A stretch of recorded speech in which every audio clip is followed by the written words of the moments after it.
Universidade Federal de Pernambuco. A Terra é o terceiro planeta do Sistema Solar.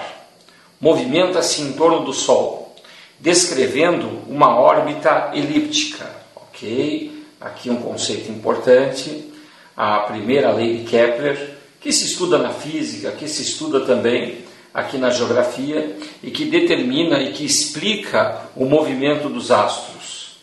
Ao mesmo tempo que gira em torno de um eixo imaginário central.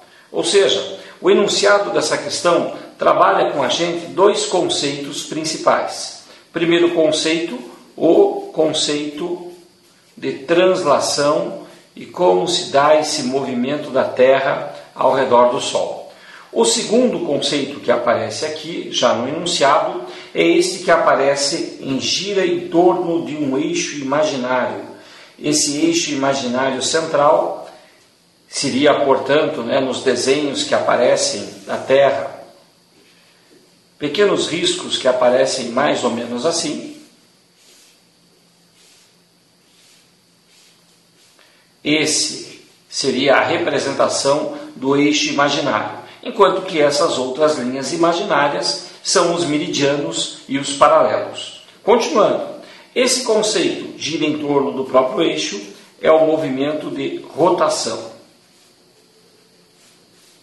Analise as afirmativas a seguir relativas a esse importante tema geográfico.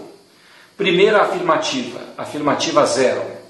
As 4 estações do ano verificadas em toda a sua plenitude nas regiões de latitudes médias e a desigualdade da duração dos dias e noites observadas durante o ano em diversos continentes são decorrentes do movimento de rotação da Terra e da inclinação do seu eixo imaginário. Ou seja, a afirmativa está afirmando que é consequência dos movimentos a sucessão das estações do ano, a desigualdade da duração de dias e noites durante o ano. Sem dúvida, esses dois elementos são decorrentes de movimentos, mas o movimento que vai determinar a diferente duração de dia e noite, por que no verão o dia é mais longo e a noite é mais curta, e por que no inverno a noite é mais longa e o dia é mais curto, não é explicado pela rotação, é explicado sim pela translação. Assim como a sucessão das 4 estações também ela é explicada pelo movimento de translação. Portanto, quando aparece aqui embaixo que são decorrentes do movimento de rotação da Terra, já determinamos que a afirmação é falsa. Próxima afirmativa. Afirmativa 1. Durante o afélio, a Terra, em sua órbita elíptica, se aproxima mais do Sol. Conceito também que aparece aqui, mas que não é citado no enunciado da questão. O conceito de afélio. Afélio, pessoal, é o momento em que a Terra tem o maior afastamento. Olha só, guarda assim, afastamento AF de afélio, o maior afastamento em relação ao Sol. E aproveitando, lembrando também o conceito de periélio. Periélio é quando a Terra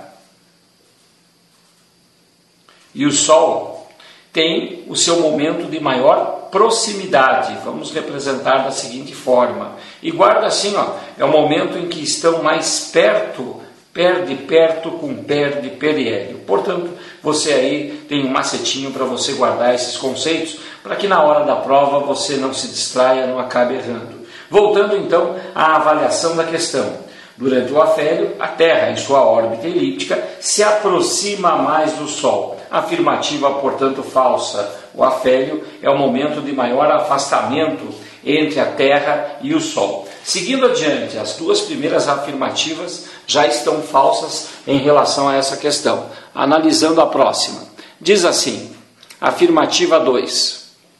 Quando o Sol, em seu movimento aparente anual, por que aparece aparente?